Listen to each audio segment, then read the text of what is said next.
ए वर्ष 59 दिन रहिब श्रावण मास। 4टी सोमवार बदल पड़िब 8टी सोमवार।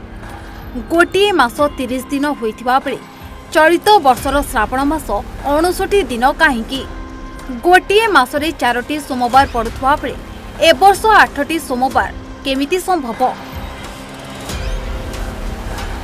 कौन आपण जानिछंती कि श्रावण मास भगवान शिव को समर्पित एही मास। मान्यता अनुसार ए मासरे करा जाउथबा पूजा पाठ जप तप और उपचार द्वारा भक्त मानकर सबु मनस्कामना पूर्ण हेबा सह सबु दुख दूर होइथाए। भगवान शिव को प्रसन्न करिबा पई श्रावण मास अत्यंत शुभ बोली मना जाए। तेणु लक्ष लक्ष भक्त एही मास को वर्ष सारा अपेक्षा करी रही थांती आ अति निष्ठार सह मासक जाक भगवान शिव व्रत पालन करी थांती।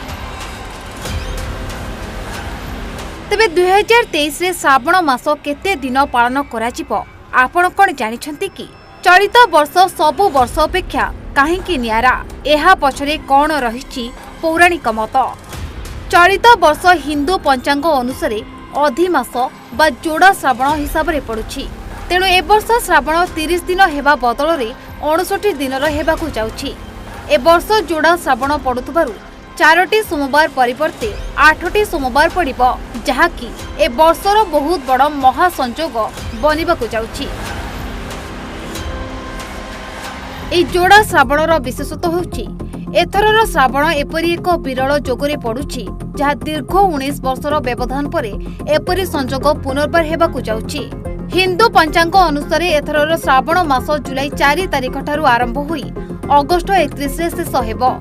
तेणु एही वर्ष 4टी सोमवार बदल रे भगवान शिवंक व्रत और आराधना पई संपूर्ण 8टी सोमवार मिलेबो।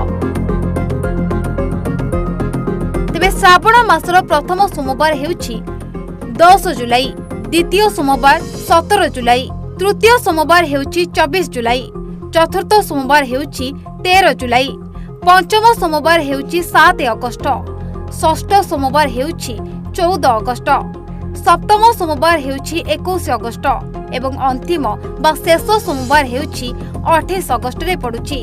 ए वर्षर श्रावण एक बड़ संजोग होइथिबा बेले भाग्ୟରେ थिले एपरि सुजोग मिलिथाए। तेणु एही समय महादेवंकु किपरि भाबरे प्रसन्न करिवे आसंतु जानिबा। श्रावण मासरे भगवान शिव को प्रसन्न करबाकू हेले प्रत्येक दिन शिवलिंग को क्षीर रे अभिषेक करबाकू पड़िथाए, जहा द्वारा भगवान शिव प्रसन्न होई थांती।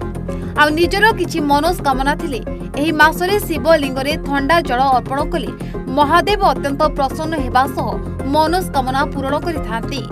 भगवान शिव को पूजा करिबा समय बेलपत्र बिना पूजा असंपूर्ण रहिथाए बोली विश्वास रहिछि। सेथिपई पूजा समय बेलपत्र चढ़ाइबा निहाती आवश्यक। एथि सहित महादेवंकर अति प्रियर फूल हेउछि अरख एवं दुदुरा। एही फूल को महादेव को अर्पण करबा द्वारा सबु संकट दूर हेबा सह महादेवंकर अशेष कृपा लाभ होइथाए। एथर जुलाई मास 18 तारिख ठारू अगस्त 16 तारिख पर्यंत अधिमास बा मळ मास पडुअछि। तेणु एही श्रावण मासरे भगवान शिवंक सह भगवान विष्णुक आशीर्वाद लाभ होइथाए। एही मासटी अत्यंत मंगलमय होइथिबा बेले भक्त माने महादेव को प्रसन्न करिबा पई आजि ठारू प्रस्तुति आरंभ करि देलेनी। कारण राति पाहिले श्रावण मास, तेणु सजी हेलेनी समस्त शैव पीठ। सेपटे आसंता जुलाई 10 तारिख रे श्रावण मासर प्रथम सोमवार पडुथिबारु काउडिया माने निजर काउडी सजाइबा सह महादेवंकर व्रत पालन पई निजको प्रस्तुत कलेनी। Bureau report, Odisha Bhaskar.